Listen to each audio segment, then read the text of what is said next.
ideas there. Senator Wilk. Actually, I'm sure that you, Fran, I want to follow up on that directly. Having served in local government in counties, counties do in fact have some authority over transfers and over the groundwater, over wells. And it seems to me that as this gets worse, there needs to be some action taken by the state to ensure that ag to urban transfers are looked at carefully. That includes CEQA or some comparable kind of analysis that really looks to exercise oversight.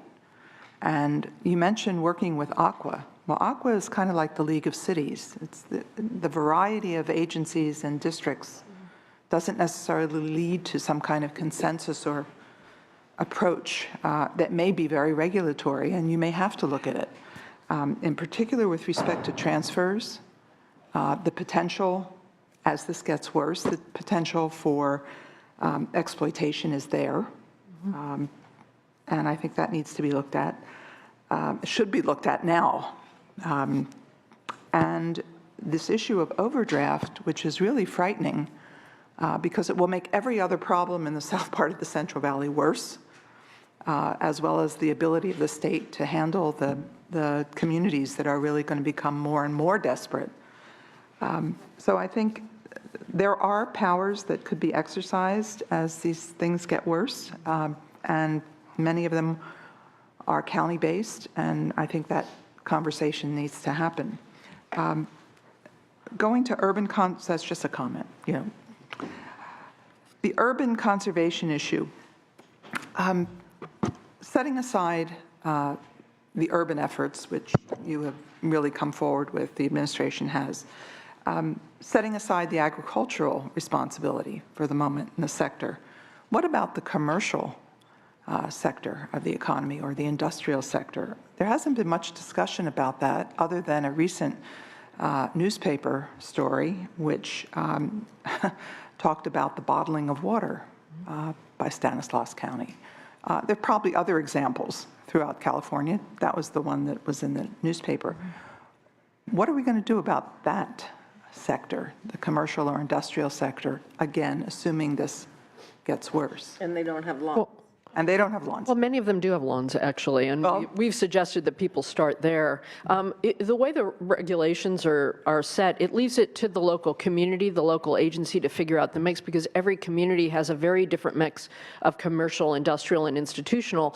And commercial, institutional, it varies. I did one of the early hazardous waste small business programs, minimization programs, back in the early 90s when I was in LA, and what we found is every industry is very different, and that sharing best practices could yield substantial savings. And so we did a pretty good outreach program. We did the same in our solid waste, but we went from the notion and the reality that the commercial, industrial, institutional sector is as varied as you can imagine, and so it requires an individualized approach. So what we find is there are certain communities for whom they have a commercial sector. I'll give an example that came up in our hearings of food processing where they don't have yards, but they really have to use water for health and safety. And so we created in our resolution an acknowledgement of that would create a challenge for a community to meet our targets. We have other communities who feel that they're going to get a more robust savings from their commercial, industrial, and institutional sector than even from their residential sector, just because of the mix of what they have. Director Cowan may be able to talk a little about this 7x7 requirements that you all worked on back in '09. But again, it's so varied that we're leaving it to local communities to make a judgment, and we are trying to make sure that we're not unduly hurting the economy of a community, which is again why we focus so much on ornamental outdoor landscaping as sort of the low-hanging fruit, if you will, for being able to achieve substantial savings without undue economic burden. I had questions, and then I know Senator Monning and Senator Nielsen had signed up, and Senator Stone, so we'll have a few more, and then we're going to switch around 12 o'clock to that last panel. So here are my two questions. I was struck, Director Cowan, about your 1,900 dry wells. We're paying, collectively, the taxpayers paying a lot of money for either technical support or hauling in tons of water, gallons of water to all these communities. 1,074 of these dryer wells, and there'll be an increasing number, are down in Tulare County. What is the responsibility, or how does it vary from county to county around the state? Why is there not a requirement that the counties take some responsibility of, if they're going to allow someone to drill several thousand feet down and drain their groundwater basin, and we're losing 2 feet every few months in this basin, they're in severe overdraft. Where are the county's responsibility?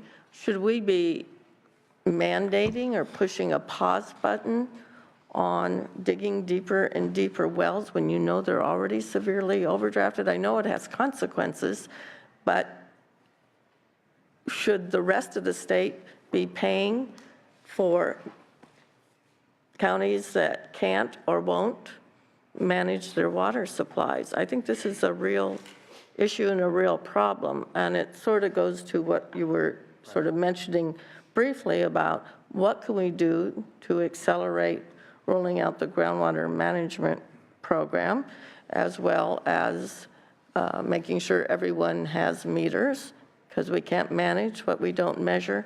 But I wanted to get back to county responsibilities. Where are the Board of Supervisors in this? I don't hear them stepping up, having these hearings and making these decisions, because when they approve someone's well going down 2,000 feet, how many thousand people then don't have access to any water? And why do the rest of us have to deal with that system, where in the school district world, a school district doesn't manage and it's in has severe problems and negatives? We have a timeout, right? We have some assistance people coming in till they get back to where they need to be. I know it's challenging times, but we're going to be seeing more of these problems, not less. Senator, I think you put your finger on a very thorny problem. To be clear, our role in emergency response is really just that. And it's tough to draw the line sometimes between a county or community that has failed to prepare, for instance, versus one that has made investments. So where's the equity in the state financing a new well, for instance, for a community, when one down the road may have just gone to the great expense and raised rates in order to provide for their own needs the year before? And at the end of the day, we need to do what we can to make sure that particularly underserved and disadvantaged communities have access to water. And that's our primary motivation as we carry out our emergency response activities. We're not in the business of providing permanent fixes to these communities. That's going to be on them ultimately, or through other programs to help finance. In regards to what's happening now regarding those communities that are overlying these basins that are seeing considerable groundwater overdraft, let me first say that I'm pleased that since we passed the Groundwater Sustainability Act last year, at least we're on a track now to correct those problems over time, but there may be significant impacts in the near term. And I do think that it's worth a lot of policy debate this year, and maybe we can come out with something that helps us address the short term. I think my opinion is that we start with empowering local counties, or counties rather, to update ordinances, to do better planning that connects availability of water to land use.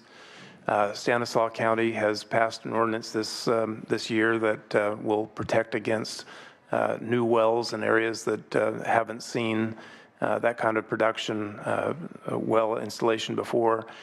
So I think there's lessons to be learned, and perhaps tools that the state can provide, new authorities or powers or backing that the state can provide to counties to spread that sort of approach throughout those areas where we're seeing those kinds of impacts. But definitely a thorny issue. Counties do have the legal authority to not permit a new well from being drilled. correct? Correct. Some exercise that and some are not. Correct.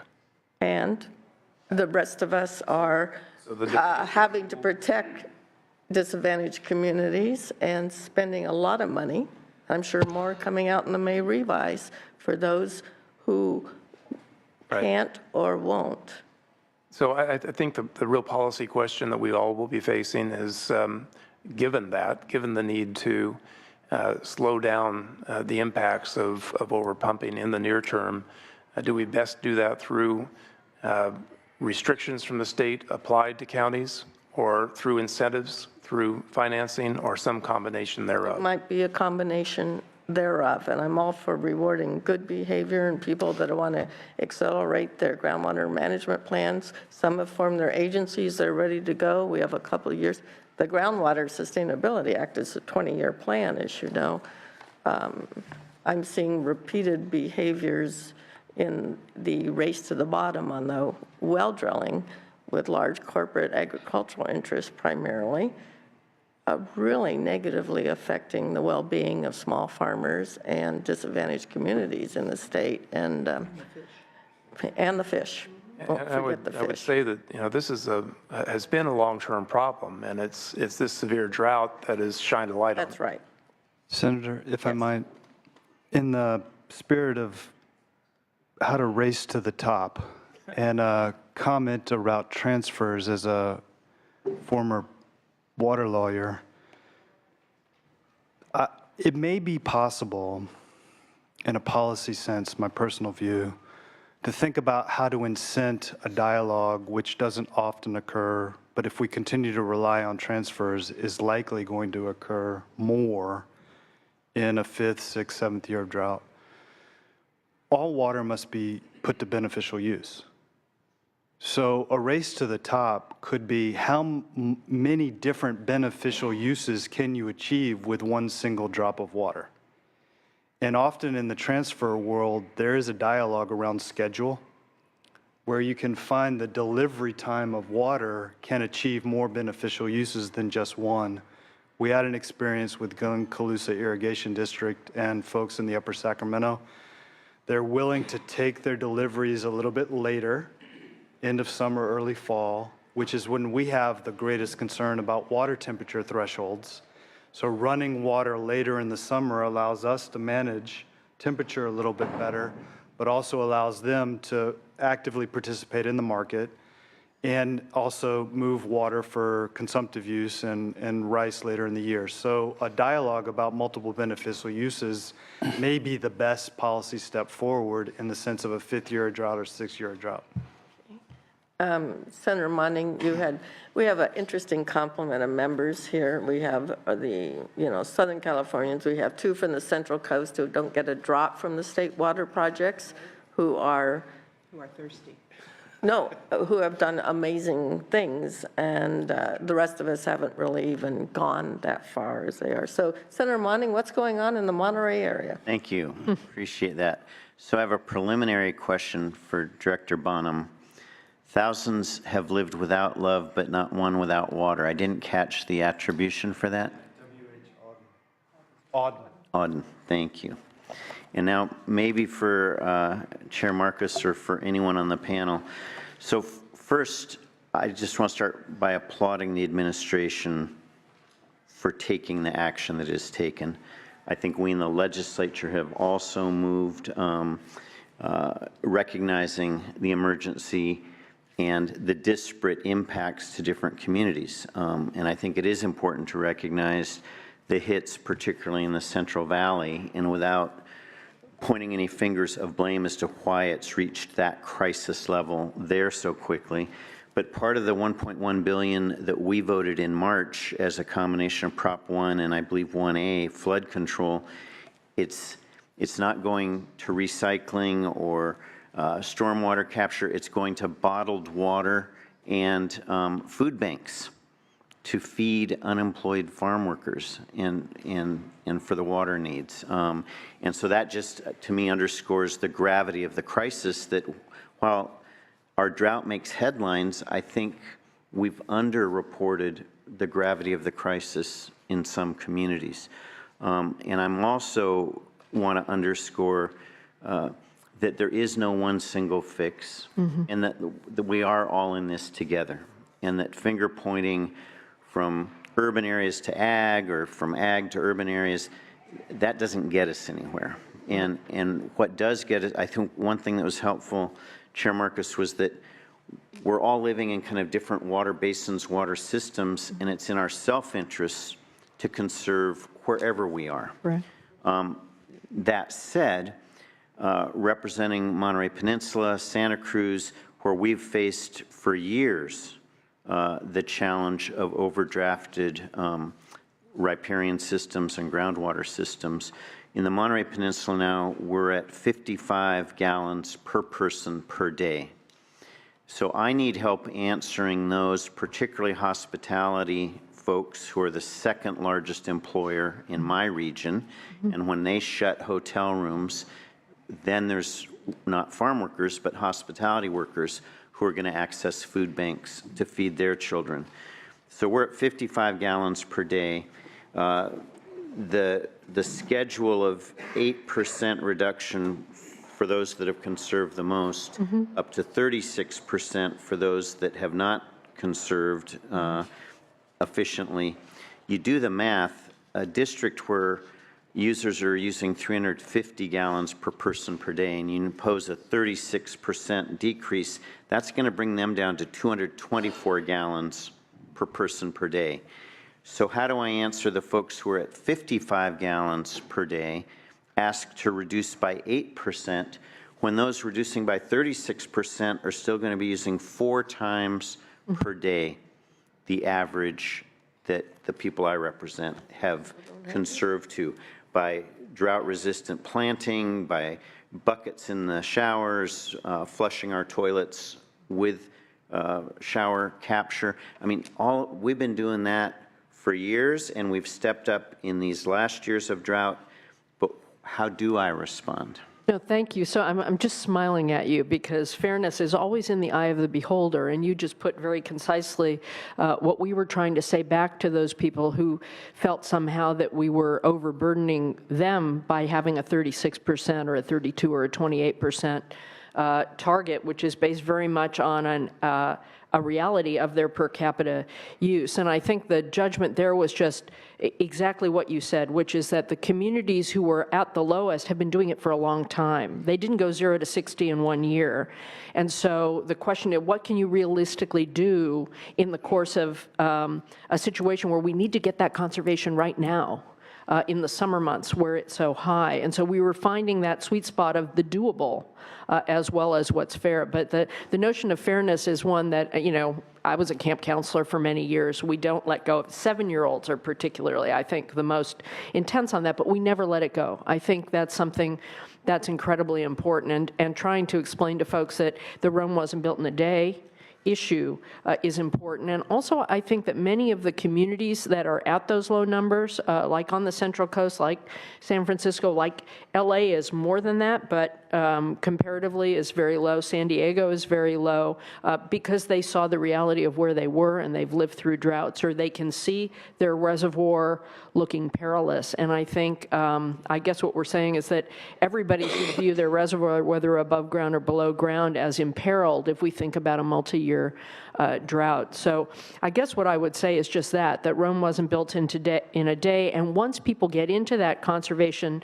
mindset, frequently they do far better than any target, but it's getting them across that notion of the fact that they can do it. We had people coming and speaking to us who do use hundreds of gallons per capita per day, telling us it was impossible. But we know it's not, because even in your district in Santa Cruz, which is at 45, 55, 45 in Santa Cruz, people still have lawns.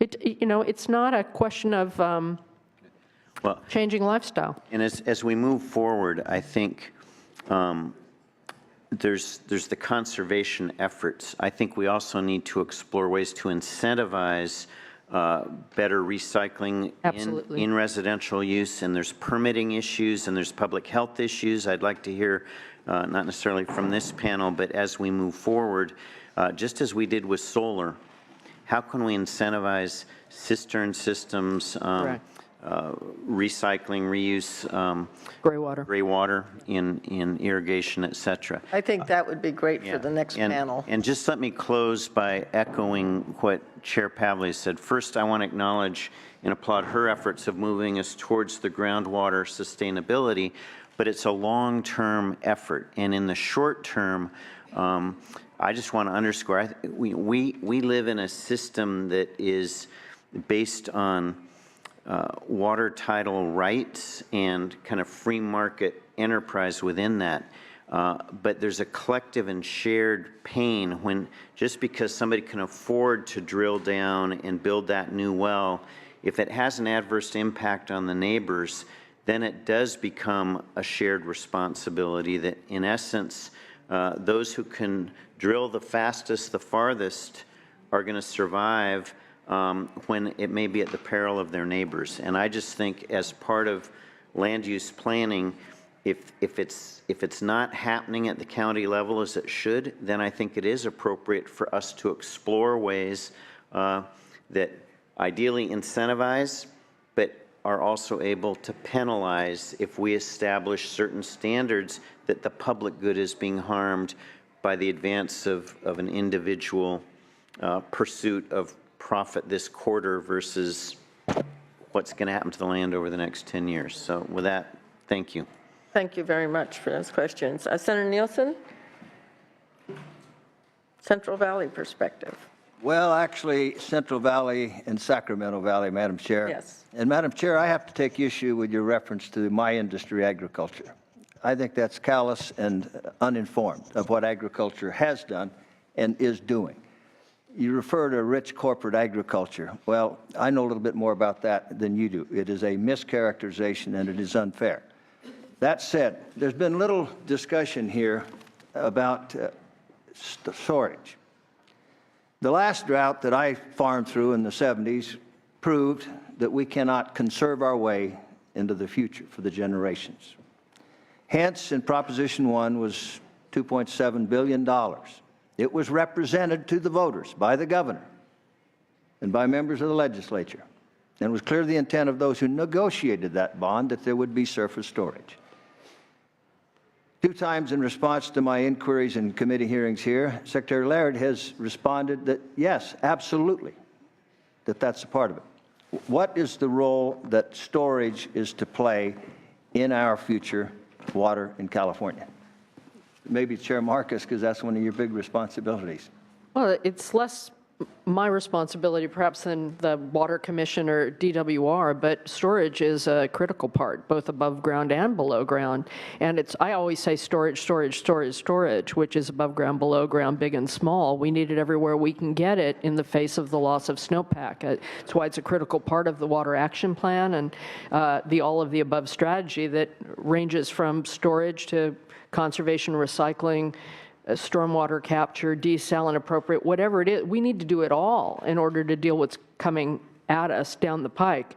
As Director Cowan may say, though, people have to make those proposals. They have to meet the terms of the bond, which has a time frame in it that the Water Commission is doing. And my hope is that there will be all kinds of applications for that money that where people have come together to do their cost share and do their environmental documentation and the like. I'm confident there will be surface storage that happens.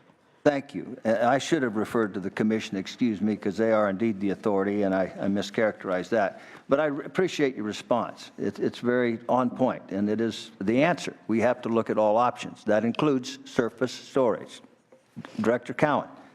Absolutely, Senator. I don't think we could be any clearer about this. The increasing storage, both above ground and below ground, is part of our California Water Action Plan, and we've endorsed the need for more storage to help us manage our water supplies as part of this comprehensive approach for some time.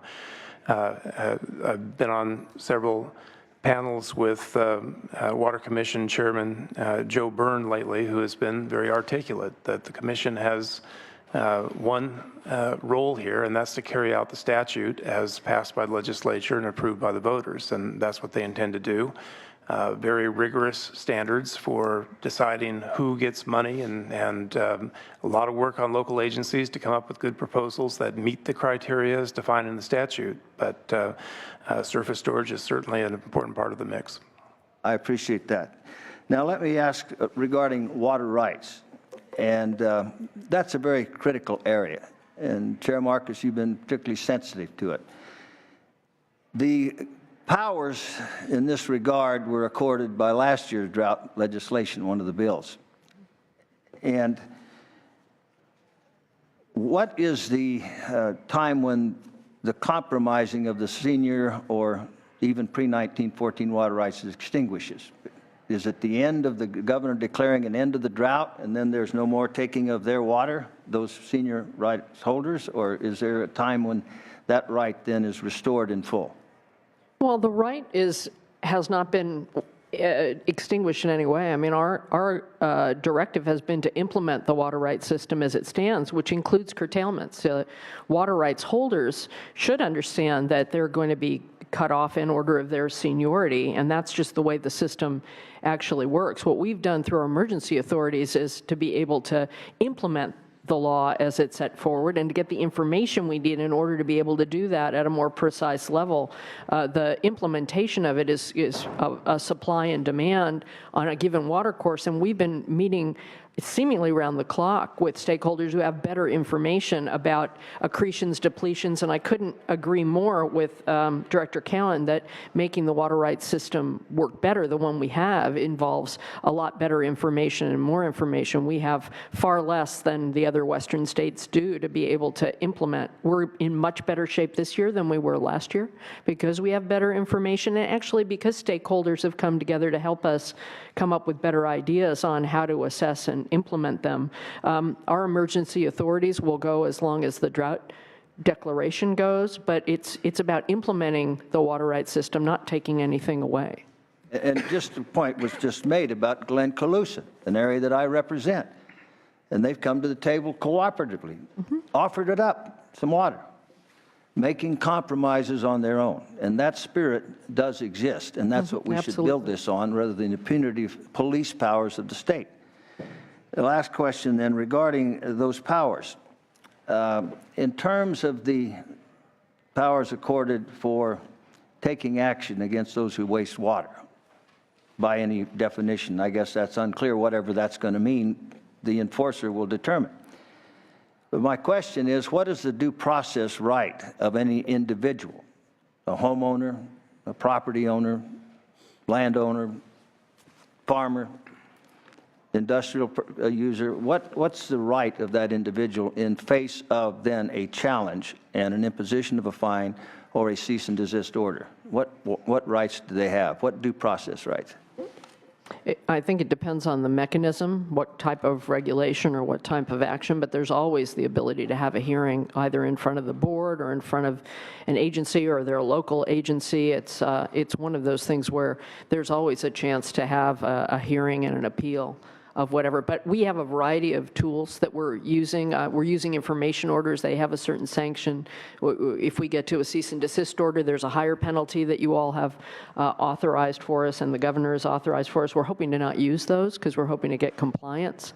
But at least for the implementation of the rules that we're doing, we've had an unprecedented amount of public workshop hearings and the ability for folks to always challenge what we do. Historically, folks actually had to go to court to do certain things, and if that, we did get some emergency authorities to be able to implement emergency regulations so we can actually do something during this drought. Part of what happened in the 70s, because we didn't have that authority, is we would have had to go to court against every single water rights holder who didn't comply, and by the time we did that, the drought would likely be over. So all we've gotten in the course of this is a few more tools to be able to move swiftly to deal with the emergency, but there's still an opportunity for hearing. Does that include as well the time-certain opportunity for one so accused, shall I say, to provide remedy, and then take care of the fine by having provided a remedy in a timely manner?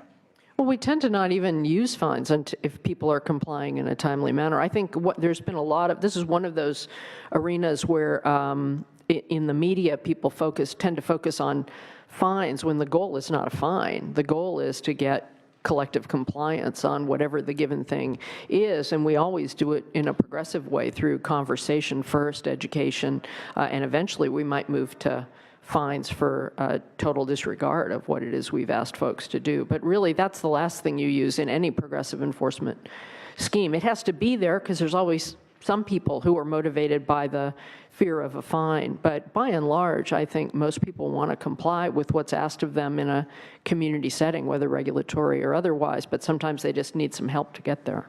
Thank you. Thank you, Madam Chair. Thank you, Madam Chair. And I was going to be addressing the issue of storage as well. I know that $2.7 billion was in the water bond for surface water storage. And has there been any shelf-ready projects that have been submitted to the state for review for storage at this time? I'm not sure who does that and how we embark on distributing those funds. And because I think that most of the discussions that I've heard here today is that we've opined that we're going to live perpetually in a droughtful situation.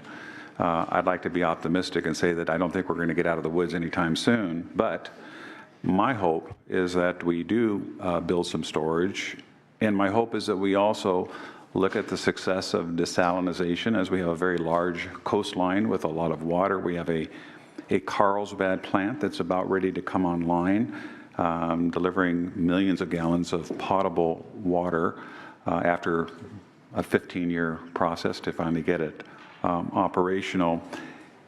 And also, Mr. Corwin, if you could talk a little bit more about the governor's tunnel project and where that is. Is it something that is?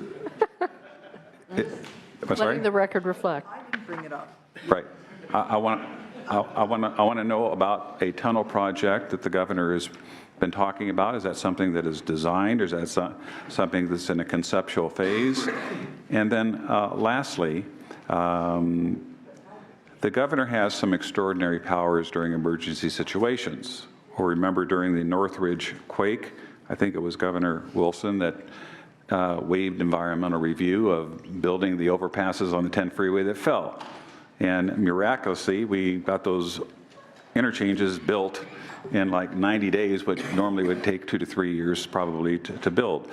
Has our water crisis risen to the level of an emergency that the governor has the power, if you will, to CEQA exempt, if you will, water storage facilities because this is a state of emergency, and the tunnel project? Is there any provisions for that to happen?